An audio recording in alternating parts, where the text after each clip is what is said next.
Hey, cool people, friends, fans, followers, it's everyone's favorite, future, famous person. Joey Jones, your content king, reporting in from NAWA Classic's most recent show, Unfinished Business, to bring you another Krash Korse. So let's get started. We kicked the night off with a Content Kingdom presented by yours truly. And I brought Rob Adonis down because I had done commentary with him the previous show, and he'd won a brand new title. I wanted to ask him about it. Of course, you know me, I can't resist a surprise. So I also decided to bring Corey James down to the ring after he'd won that #1 contender spot. Well, it got a little heated when Rob insinuated that Corey shouldn't try to challenge for the title, and then Corey slapped Rob. They rung the bell, so I got out of there. In the first match between the Backwoods Bronco Corey James and the It Factor Rob Adonis, Rob kept the match pretty much under control for the most part. But Corey got his licks in. It was pretty neat seeing Rob manage to manhandle him a bit and to see Corey get in and really hold his own against somebody that is significantly larger than him. They have been able to put Rob away until the Dean of Wrestling, Cody McHale, came down to the ring, and I guess he was trying to tell Corey something he needed to do, but instead he slapped him with his book, and that gave Rob the perfect opportunity to hit the Adonis drop. And Corey did not get up from that.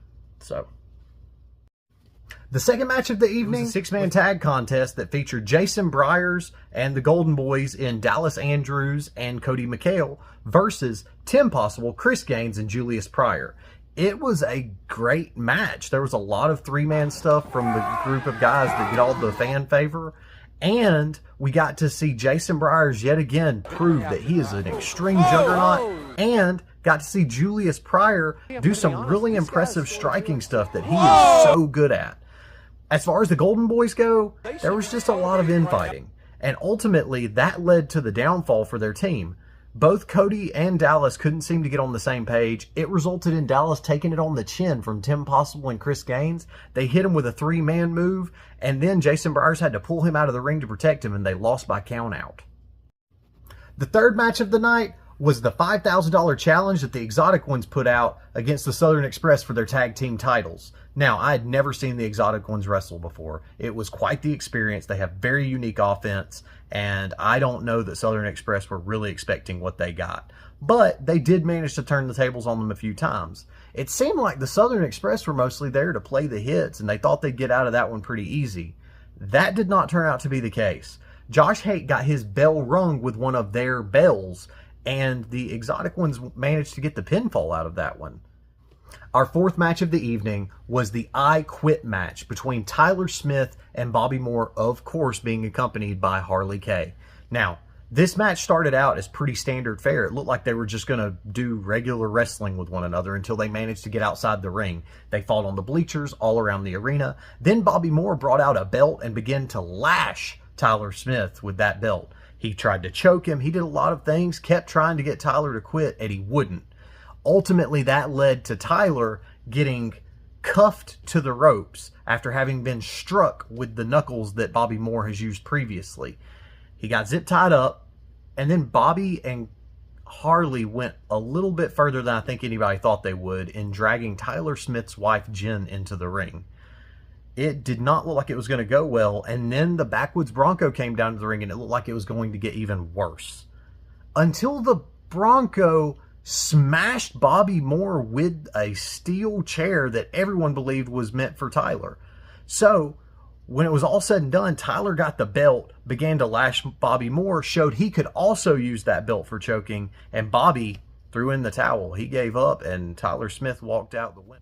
The fifth and final match of the night was for the NAWA Heavyweight Championship, which of course means it involved the Anomaly Chris Kamikaze, and that night he decided to go up against Johnny Swinger. It was a good match. Swinger put on some traditional wrestling style offense, and Kamikaze put on his usual cheap offense.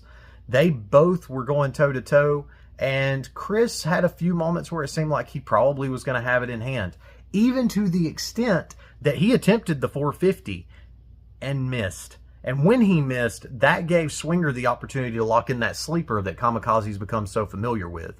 Unfortunately for Swinger, Kamikaze's developed some adaptations for that as a result of being tired of being put to sleep. Now, Earlier in the match, Kamikaze had removed a turnbuckle pad, and that did wind up coming into play when Swinger locked in a sleeper. Kamikaze drug his arm down, resulting in Swinger going headlong into that corner. Kamikaze got the pin, it was over, and he retained his title. And that wrapped up our unfinished business. And cool people, that means this is the end of this crash course. So, I appreciate your appreciation. I'm grateful for your gratitude. Please like, subscribe, and hey, ring the bell.